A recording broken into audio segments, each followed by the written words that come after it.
మీరు నన్ను నమ్మగలిగితే నేను మీతో ఒక సత్యం చెప్తా. వెంకటేశ్వర స్వామి ఇప్పటికీ వింటారన్నీ.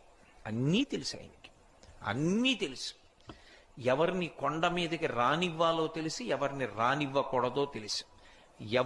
ఎవరు తనకి పరమభక్తుడో తెలుసు, ఎవరు భక్తుడు కాడో తెలుసు.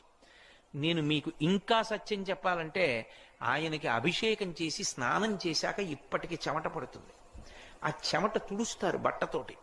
ఆ తుడిచిన బట్ట వాసన చూస్తే సువాసనలు వస్తాయి.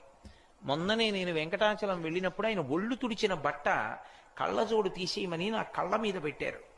పెడితే నాకు 1.5 సేపు చల్లతనం వదలలేదు కళ్ళని పట్టుకుని. అంత సువాసనలు వస్తుంది. దివ్యమూర్తి. ఇప్పటికీ ఆరాధన చేసే పెద్దలను అడగండి, వెంకటేశ్వర స్వామి వారిని ముట్టుకున్నప్పుడు పసిపిల్లవాడి శరీరం ముట్టుకున్నంత మెత్తగా తగులుతూ ఉంటుంది అని చెప్తారు.